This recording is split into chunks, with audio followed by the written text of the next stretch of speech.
بسم اللہ الرحمن الرحیم وعلی آلہ واصحابہ الذین سعدوا فی مناہج الصدق وعلی آلہ، آل کے بارے میں بات ہوئی تھی کہ آل سے مراد حضور سید عالم رحمت عالم صلی اللہ تعالیٰ علیہ وآلہ وسلم، آپ کی اولاد پاک، آپ کی نسبی اولاد، ٹھیک ہے جی ذہن میں رکھیں کہ ان حضرات نے، بعض حضرات نے، ہم یہ نہیں کہتے کہ بھئی جنہوں نے یہ کہا کہ معاذ اللہ سارے بدنیت ہیں، یہ بات نہیں، بڑے بڑے اہل علم ہیں اور اہل پاک سے محبت کرنے والے بھی ہیں، لیکن بعض اوقات یوں ہوتا ہے، آپ یہ ذہن میں رکھیں کہ ایک سازش چلی جاتی ہے، ایک سازش رچی جاتی ہے اور آپ لا علمی میں، عدم توجہی میں اس سازش کا شکار ہو جاتے ہیں، ٹھیک ہے؟ تو اس لیے آپ کو ان چیزوں پر نظر رکھنا آپ کی ذمہ داری بنتی ہے۔ آل پاک کی یہ خصوصیت ہے کہ حضور سید عالم صلی اللہ تعالیٰ علیہ وآلہ وسلم نے آل پاک کو اپنے ساتھ شریک درود کیا، ٹھیک ہے؟ جی تو اب بعض حضرات نے آل پاک کی یہ جو خوبی ہے، یہ جو کمال ہے، یہ چھیننے کے لیے کیا کیا؟ بھئی آل میں ہی تعمیم کر دو، کیا کرو؟ آل میں تعمیم کر دو تاکہ ان کی خصوصیت باقی نہ رہے۔ یہ ایک جو ابن تیمیہ گزرا ہے، ابن تیمیہ کو آپ دیکھیں، وہ جتنے خصائص ہیں مولا کائنات کے، ان میں ایسی تعمیم کرتا ہے وہ خصوصیت رہتی نہیں ہے،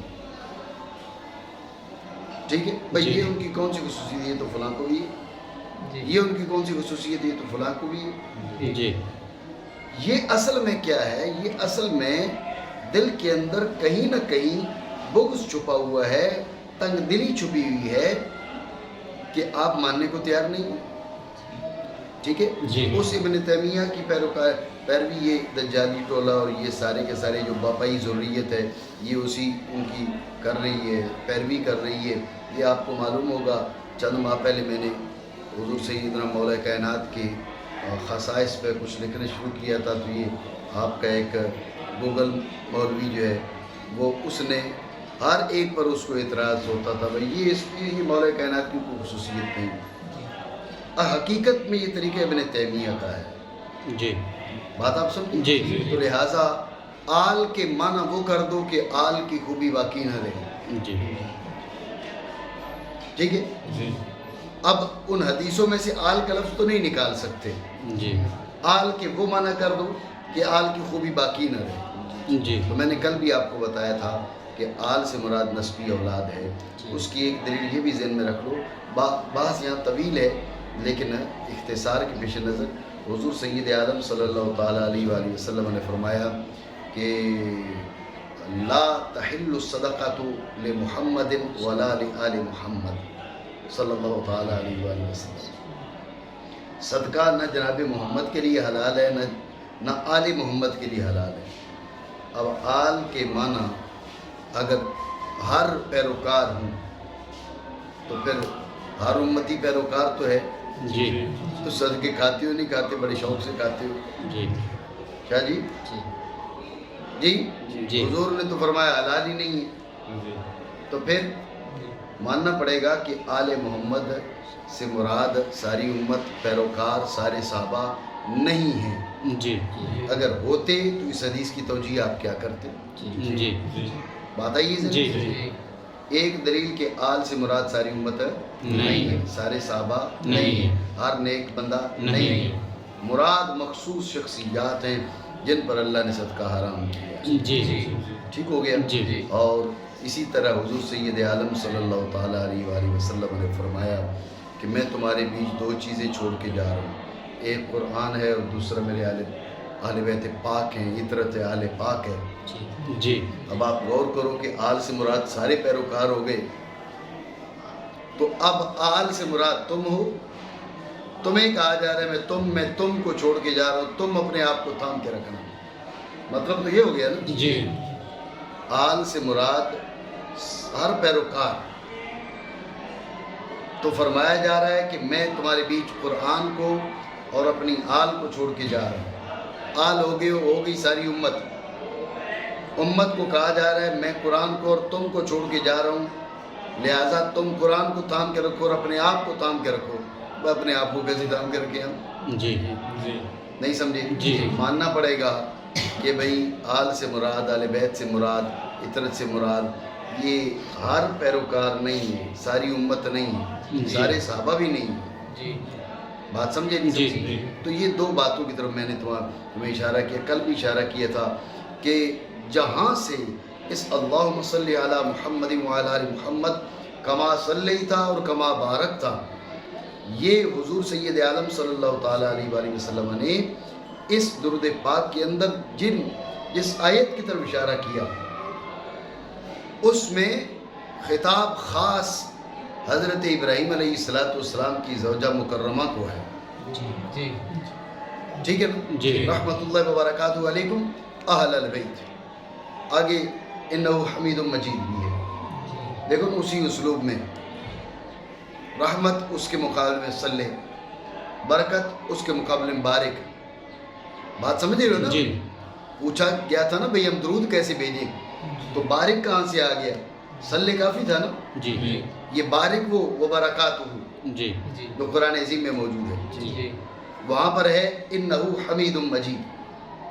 اسی مناسبت سے یہاں پر لائے انکا حمید مجید. جی. بات آپ سمجھ رہے ہو نہیں؟ جی. تو یہ درود پاک کے اندر جو حضرت ابراہیم کا اور آل ابراہیم کا ذکر ہے، یہ اس آیہ مقدسہ کی جانب بھی اشارہ ہے. اس آیہ مقدسہ کو سامنے رکھا جائے تو اس سے مراد سارے پیروکار تو نہیں ہیں، خاص آل بیت پاک ہے. ہاں یہ ضرور ہے کہ اس آل بیت پاک میں حضرت ابراہیم کی زوجہ بھی ہے. یہ بات ذہن میں رکھیں. حضور سید عالم صلی اللہ تعالیٰ علیہ وآلہ وسلم آپ کی ازواج مطہرات بھی آل بیت پاک میں ہیں.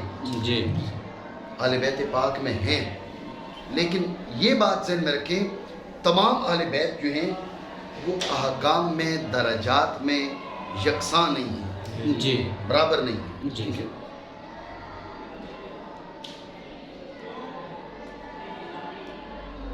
یہ مقام نہیں ہے ان کے احکام اور تفصیلات کا کے بیان کا. حضور سیدنا غوث اعظم رضی اللہ تعالیٰ عنہ نے 4 قسمیں بیان کی اہل بیت پاک کی. میں نے اپنی کسی مضمون میں، کسی کتاب میں نے وہ اقسام ذکر کی ہیں، تو ان کے درجات مختلف ہیں، احکام مختلف ہیں. یہ مقام نہیں ان کی تفصیل بیان کرنے کا. ایک جملہ یہ ذہن میں رکھ لیں کہ اہل بیت پاک میں سب سے اوپر جو ہیں وہ اصحاب کسا ہیں. 5 تن پاک. ٹھیک ہے، صحیح بشک. سب سے اوپر کے ہیں وہ اصحاب کسا ہیں. یہ بات نہیں ہے کہ ازواج مطہرات اہل بیت سے نہیں. یہ بات نہیں ہے کہ حضور کی باقی بیٹیاں سیدہ زینب، سیدہ رقیہ، سیدہ ام کلثوم اہل بیت سے نہیں، حضور کے بیٹے اہل بیت سے نہیں. یہ بات نہیں ہے. حضور کی بیٹیاں، بیٹے، ازواج مطہرات یہ اہل بیت پاک سے ہیں، لیکن درجات ہیں. اور سب سے اوپر جو مقام ہے اور مرتبہ ہے وہ 5 تن پاک کا ہے. ٹھیک ہے نا؟ وہ اصحاب کسا کا ہے، جن میں مولا کائنات ہیں، جن میں سیدہ زہرا پاک سلام اللہ تعالیٰ علیہا ہیں، جن میں امام حسن ہیں، جن میں امام حسین ہیں. ٹھیک ہے نا؟ بعض اہل علم نے یہ بھی لکھا ہے، فیض القدیر کے اندر علامہ عبدالرؤف نے اس چیز کو نقل کیا کہ خلفائے اربعہ کی فضیلت کا جو مسئلہ ہے، یہ سیدہ فاطمہ الزہرا سلام اللہ تعالیٰ علیہا اور حضرت ابراہیم بن رسول اللہ، ان 2 ہستیوں کے علاوہ میں ہے. خلفائے اربعہ جو ہیں ان میں حضرت سید ابوبکر صدیق عبد الناس، پھر حضرت عمر فاروق، پھر حضرت عثمان غنی، پھر مولا کائنات. یہ جو ترتیب ہے یہ علامہ عبدالرؤف مناوی نے فیض القدیر کے اندر اس بات کو ذکر کیا، علامہ عراقی کے حوالے سے انہوں نے کہا یہ تفضیل کا مسئلہ جو ہے یہ سیدہ زہرا پاک اور حضرت ابراہیم بن رسول اللہ کے علاوہ میں ہے. یہ دو ہستیاں بالاتفاق افضل الناس بعد الانبیاء ہیں، حتیٰ کہ خلفائے اربعہ سے بھی یہ دونوں افضل ہیں، حضرت سیدہ پاک اور جناب ابراہیم بن رسول اللہ. یہ علامہ مناوی نے اس بات کو ذکر کیا. بات کہیں اور چلی جائے گی. میں یہ جملہ صرف اس لیے ذکر کیا کہ آل بیت پاک کے درجات ہیں. ٹھیک ہے، آل پاک کے درجات ہیں، ان میں سب سے جو اوپر درجہ ہے حضور کی اولاد پاک کا ہے. جی اولاد پاک میں دیکھو نا، حضرت سیدنا ابراہیم کے بارے میں فرمایا لواشا لکھان نبیہ، اگر زندہ رہتا تو اللہ اسے نبوت عطا فرماتا. یہ مقام ہے حضور کے بیٹے کا. ٹھیک ہے، تو ان میں سب سے اوپر جو ہے وہ مقام کس کا ہے؟ وہ اصحاب کساء کا ہے. سیدہ زہرا پاک، حضرت مولا کائنات حضرت امام حسن حضرت امام حسین کا. لہٰذا یہ بات جو ہے یہ مناسب نہیں ہے، بلکہ درست بھی نہیں ہے کہ آل سے مراد ساری امت ہے، یا آل سے مراد ہر تقی نقی ہے، آل سے مراد ہر پیروکار ہے. یہ ایک طرح سے آل پاک سے فضیلت چھیننے کے معنی میں ہے. جی بھئی اب آل کا لفظ تو حدیثوں سے نہیں نکالا جا سکتا. آل کے معنی وہ کر دو کہ بھئی اب شاہ جی آپ کی کون سی فضیلت ہے، ہم نماز میں آپ پہ درود پاک نہیں پڑھتے، ہم تو اپنے آپ پر درود پاک پڑھتے ہیں. کیونکہ پھر تو اس معنی میں ہر امتی آل میں داخل ہو تو میں بھی، مجھ پر بھی درود پڑھا جا رہا ہے، تجھ پہ بھی درود پڑھا جا رہا ہے. ٹھیک ہے نا، شرابی پر بھی پڑھا جا رہا ہے، کبابی پر بھی پڑھا جا رہا ہے، چور پہ بھی پڑھا جا رہا ہے، ڈاکو پہ پڑھا جا رہا ہے، چکے پر بھی نماز کے اندر درود پاک پڑھا جا رہا ہے. پھر امت میں تو سارے آ گئے. جی بات سمجھے؟ لہٰذا یہ معنی مناسب نہیں ہے، صحیح نہیں ہے. آل سے مراد حضور سید عالم صلی اللہ تعالیٰ علیہ وسلم کی نسبی اولاد ہے، آپ کے اولاد پاک ہے. یہ حضرات اور یہ ہستی ہیں. ٹھیک ہو گیا. اس کے بعد کعبہ اصحابہ، ذہن میں رکھیں ایک ہے، ایک طرف ہے رافضیت اور دوسری طرف ہے ناصبیت. ناصبیت جو ہے وہ آل پاک کو نہیں ماننے دیتی، اور رافضیت جو ہے وہ صحابہ پاک کو نہیں ماننے دیتی. ٹھیک ہے. اور مصنف رحمہ اللہ تعالیٰ نے آلہ و اصحابی کہہ کر دونوں کا رد کر دیا. آلہ سے نسبیوں کا رد کر دیا، صحابی سے رافضیوں کا رد کر دیا. سمجھے بات کو؟ اب یہ بھی ذہن میں رکھیں کہ بعض جو ہے، بلکہ روافظ کا یہ جملہ مشہور ہے، وہ کہتے ہیں بھئی صحابہ پاک پر تو درود پاک ہے ہی نہیں، آپ صحابہ پاک پر درود پاک کیوں بھیجتے ہیں؟ تو یہ بہت بڑی جہالت ہے. یہ بہت بڑی جہالت ہے، اس لیے کہ صحابہ پاک پر حضور سید عالم صلی اللہ تعالیٰ علیہ وآلہ وسلم نے خود درود پاک بھیجا. صحابہ آتے تھے، کچھ چیز لے کر آتے تھے، دعا کی درخواست کرتے تھے، حضور سید عالم صلی اللہ تعالیٰ علیہ وآلہ وسلم ان پہ دعا کرتے تھے. اللہم صلی علی آل ابی اوفا، حدیث کے الفاظ ہیں، اللہم صلی علی آل ابی اوفا. اب آل ابی اوفا یہ تو صحابہ میں سے ہیں. ٹھیک ہے نا. اور ویسے بھی قرآن عظیم میں فرمایا وصلی علیہم، صلی علیہم.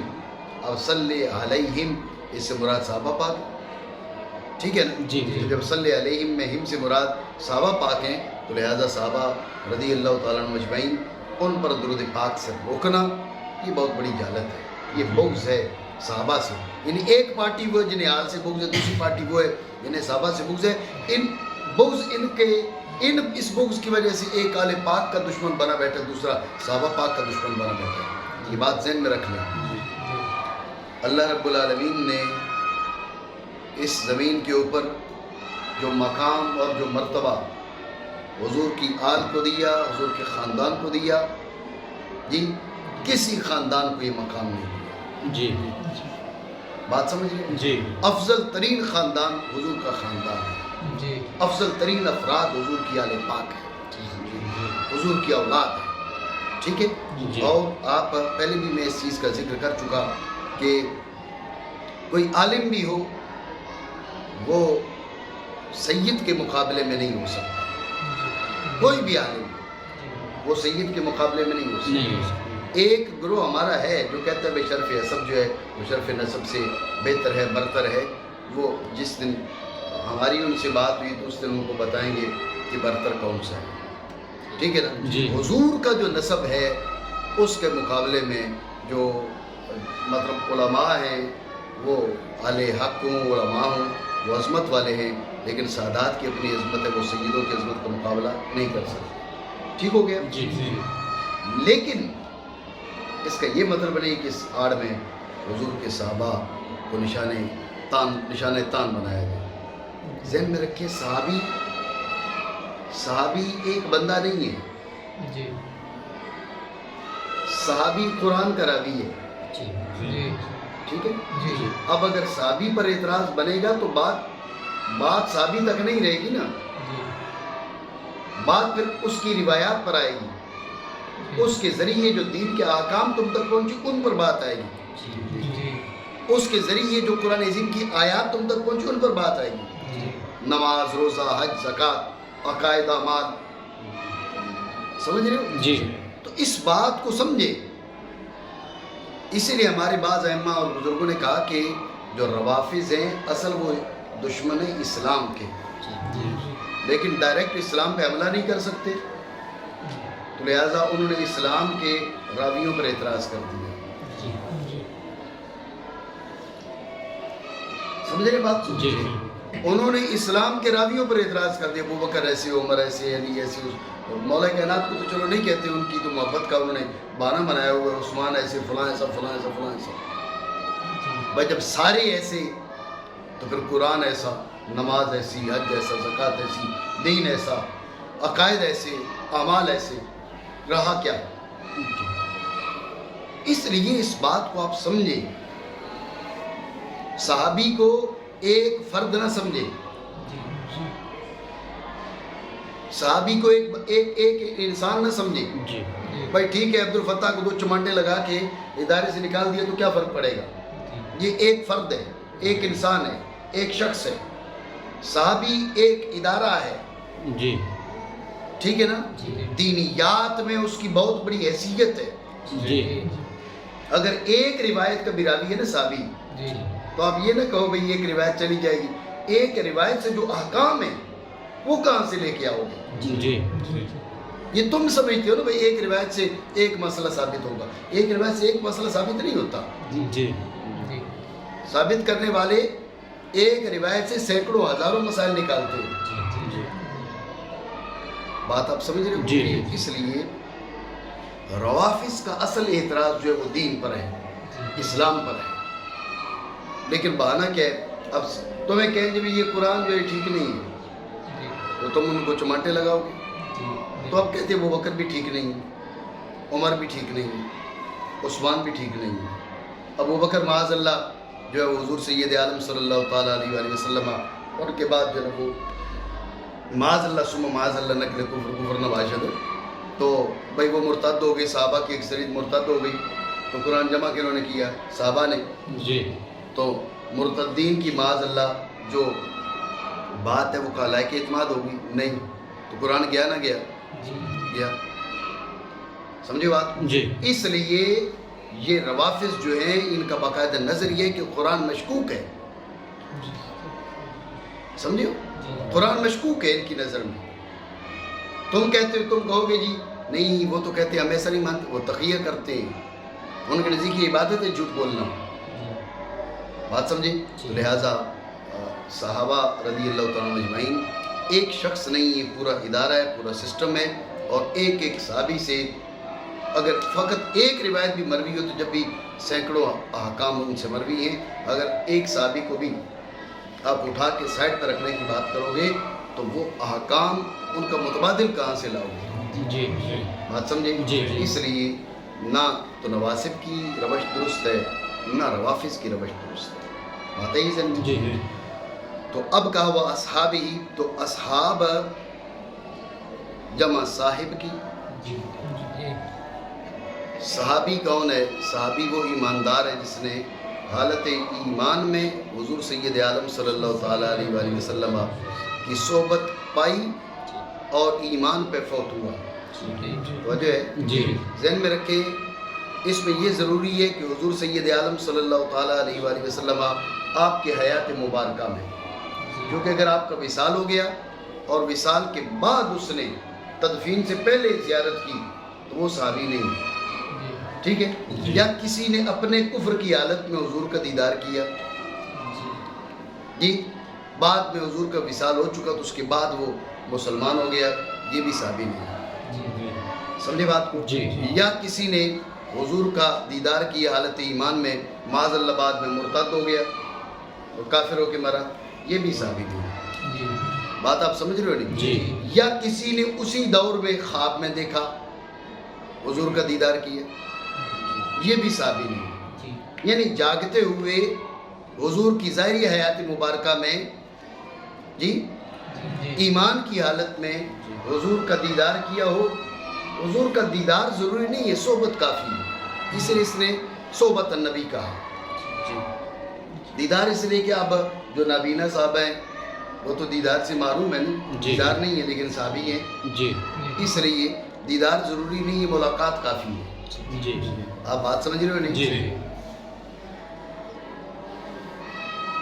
پھر صحابی کی تاریخ میں بہت لمبی چوڑی باتیں بھی ہیں، ان کی یہاں پر حاجت نہیں ہے۔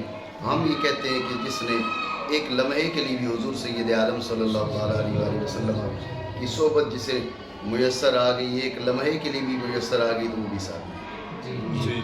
ایمان ہونا ضروری ہے، ایمان پہ مرنا ضروری ہے۔ ایک مسئلہ ذہن میں رکھ لو، وہ یہ ہے کہ ماتریدیوں میں اور اشعریوں میں اختلاف ہے۔ ایک شخص نے ایمان کی حالت میں حضور کو دیکھا، اس کے بعد دیکھنے کے بعد معاذ اللہ مرتد ہو گیا، پھر مسلمان ہو گیا، مسلمان ہو کے مرا، اب وہ صحابی ہے، صحابی نہیں ہے، ٹھیک ہے؟ جی ماتریدی کہتے ہیں صحابی نہیں، اشعری کہتے ہیں صحابی ہے، جی اشعری کہتے ہیں ساری باتیں پائی جا رہی ہیں، کون کون سی؟ ایمان کی حالت میں دیکھا، ایمان پہ مرا، وغیرہ وغیرہ۔ ہم ماتریدی ہیں، ہم کہتے ہیں وہ صحابی نہیں ہے، کیونکہ بیچ میں معاذ اللہ اس کا جو ردت حائل ہوئی ہے، وہ مرتد ہوا ہے، ردت سے سارے اعمال برباد ہو جاتے ہیں، جی اور یہ تو اشرف ترین خوبیوں میں سے ہے، کیا؟ صحابیت ہے، تو یہ کیسے ضائع نہیں ہوگی؟ یہ بھی ضائع ہو چکی ہے۔ جی لہٰذا اب اگر دوبارہ مسلمان ہوئے، دوبارہ دیکھ لے تو پھر بن جائے گا، ہم نے کون سا کہا پھر نہیں بنے گا، لیکن دوبارہ نہیں دیکھے گا تو یہ صحابی نہیں بنے گا، یہ صحابی نہیں ہے، بات سمجھے؟ جی۔ یہ ہماری کتب مصطلح الحدیث وغیرہ کے اندر اس کی بات آتی ہے۔ تو بہرحال اس نے کیا کہا، المؤمنون الذین ادرکوا صحبۃ النبی صلی اللہ تعالیٰ علیہ وآلہ وسلم مع ایمان۔ آپ دیکھ لو نا، یہ ایمان کی بڑی زور دے رہے ایمان پہ، پہلے ہم المؤمنون، جی پھر کہا مال ایمان، اور مؤمنون ہے تو ایمان کی حالت میں ہی پھر انہوں نے صحبت پائی نا، جی تو یہ بار جو تاکید کر رہا ہے یہ اصل اس وجہ سے اپنی شیعت کی وجہ سے، سمجھے بات کو؟ جی۔ کیونکہ کسی نہ کسی طرح ان کو مروڑ مراڑ کے ان کی کوشش ہے کہ ہم کسی کو نکالیں یہاں سے۔ جی جی۔ پڑھا آگے، جی۔ مانا کرے وہ ایمان والے ہیں جنہوں نے پایا جنہوں نے پایا نبی صلی اللہ تعالیٰ علیہ وسلم کی صحبت کو ایمان کے ساتھ۔ غور کریں، کہا کہ سعدو فی مناہج صدق، مناہج جمع ہے، جمع کی معرفت اس کے مفرد کی معرفت پر موقوف ہوتی ہے، تو اس کا مفرد ہے منہج، اس کے معنی بیان کرتے ہیں۔ تو منہج کے معنی کیا کہا؟ واضح رستہ، کیا؟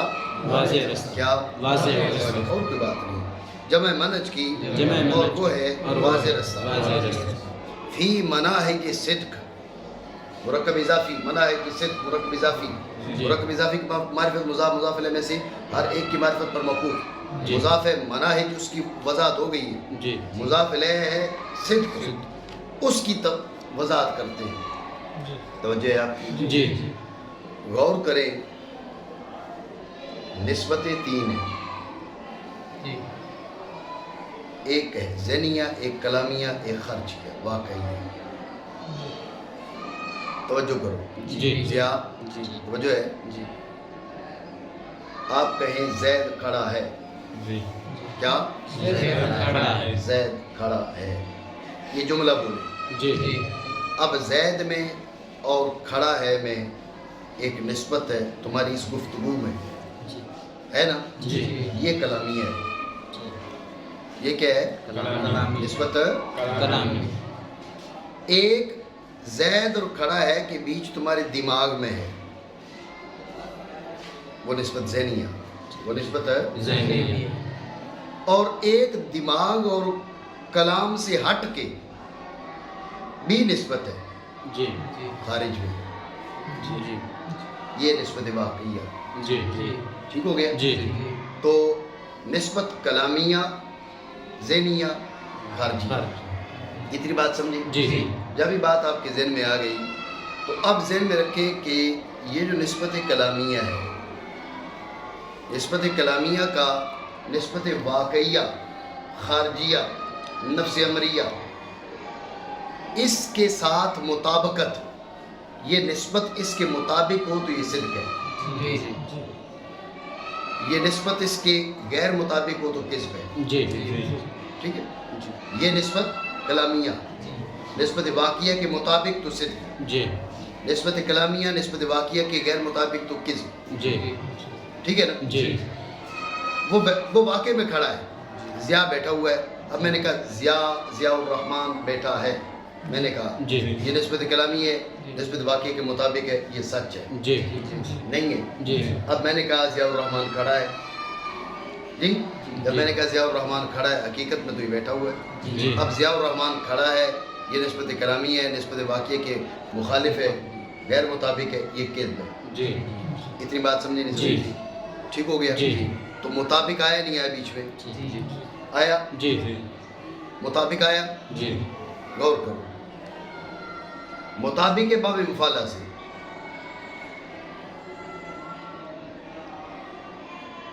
معنی ہم بیان کر رہے ہیں صدق کا، جی صدق کیا ہوتا ہے؟ صدق یہ ہے کہ نسبت کلامیہ کے نسبت واقعی کے مطابق ہونا، جی ٹھیک ہے نا؟ جی نسبت کلامیہ کا نسبت واقعی کے مطابق ہونا۔ اب بیچ میں جب مطابق کی بات آئی نا، یہاں سے نئی بات چل پڑی کہ مطابق مفعلہ سے طابق یطابق مطابقتاً فہو مطابق، جی ذہن میں رکھنا مفعلہ ہوتا ہے جانبین سے جاری ہوتا ہے، جی مفعلہ کیا ہوتا ہے؟ جانبین سے جاری، ایک ہوتا ہے ضرب، ایک ہوتا ہے مضاربہ، تو نے زید کو چمانٹ لگائی تو کہے گا ضرب تو زیدن، ٹھیک ہے نا؟ جی دونوں تم لڑ پڑے، ایک دو تو نے ٹھوک دی اور دو تین اس نے لگا دی، اب کیا ہوگا؟ ضرب تو زیدن، ٹھیک ہے؟ قاتل تو زیدن، سمجھ لو بات؟ جی اب کہ یعنی مفعلہ میں تشارک پایا جاتا ہے، مشارکہ پایا جاتا ہے، جانبین سے ہوتا ہے، کوئی سمجھ رہے ہو نہیں؟ جی صحیح میں آواز آ رہی ہے؟ صحیح۔ جب مطابق کہا نا مفعلہ سے، جب مفعلہ آیا، مفعلہ میں تو جانبین سے ہوتا ہے معاملہ، جی مطلب پھر کیا ہو گیا؟ مطلب یہ ہو گیا کہ نسبت کلامیہ نسبت واقعے کے مطابق ہوگی تو وہ بھی اس کے مطابق ہوگی، جی کلامیہ نسبت کلامیہ واقع کے مطابق تو واقع اس کے مطابق، جی اتنی بات سمجھے؟ جی اب غور کرنا، مطابقت کا لحاظ کس طرف سے کرو؟ ادھر سے، کلامیہ واقعیہ کے مطابق، کلامیہ مطابقت ادھر سے، کلام سے شروع کرو، یہ اس کے مطابق ہے، یہ صدق ہے، ٹھیک ہے نا؟ جی اچھا ادھر سے سٹارٹ کرو، وہ اس کے مطابق ہے، جی جی نسبت واقعہ کلامیہ کے مطابق ہے، اب وہ مطابق ہے تو پھر اس کو مطابق کہیں گے، جی ٹھیک ہے؟ جی وہ مطابق ہے تو اس کو مطابق، یہ حق ہے، جی یہ کیا ہے؟ حق، تو پھر حق اور صدق ایک ہی بات ہے، جی اسے کہتے ہیں اتحاد ذاتی فرق اعتباری، کیا بولتے ہیں؟ اتحاد ذاتی فرق اعتباری، اتحاد ذاتی فرق اعتباری، صدق اور حق میں اتحاد ذاتی ہے، فرق اعتباری ہے، جیسے نسبت کلامیہ نسبت واقعہ کے مطابق ہو تو نسبت واقعہ نسبت کلامیہ کے مطابق ہوگا، جی مطابقت کا لحاظ نسبت کلامیہ کی جانب سے کرو، مطابقت کا لحاظ نسبت کلامیہ کی جانب سے کرو تو ذہن میں رکھنا صدق، جی مطابقت کا لحاظ واقع کی جانب سے کرو تو حق، جی نہیں سمجھو؟ جی بات واضح ہوئی نا؟ جی ٹھیک ہے؟ جی خبر اور اعتقاد ہے، خبر اور اعتقاد، دیکھو انہوں نے اعتقاد میں نسبت ذہنیہ بھی لے لی، ٹھیک ہے؟ جی جب مطابق ہو واقع کے مطابق ہو واقع کے، ہوگا واقع ہوگا واقع بھی ان کے مطابق، ان کے مطابق، کیوں بھائی؟ کہا مفالہ نہیں ہے، مفالہ ہے نا، جی، جی۔ مفالہ جانبین سے جاری ہوتا ہے، جی، جی۔ یہ اس کے مطابق تو وہ اس کے مطابق، جی، جی۔ ٹھیک ہے، کیونکہ مفالہ طرفین سے ہے، طرفین سے ہے۔ تو اس حیثیت سے اس حیثیت سے یہ مطابق واقع کے، واقع کے، کلام مطابق واقع کے، جی۔ اعتقاد مطابق واقع کے، جی، ٹھیک ہے، نام رکھا جائے گا نام رکھا جائے صدق، گا صدق، اور اس حیثیت اور سے اس حیثیت سے یہ اس کے مطابق ہے، کہ اس کے مطابق ہے، یہ اس کے مطابق تو وہ اس کے مطابق، جی، یعنی مطابقت کے لحاظ ادھر سے جی۔ ٹھیک ہو گیا، اور اس حیثیت سے کہ یہ اس کے مطابق اس ہے، کے مطابق نام رکھا جائے گا نام حق۔ رکھا جائے گا۔ اتنی بات سمجھے نہیں؟ جی، جی۔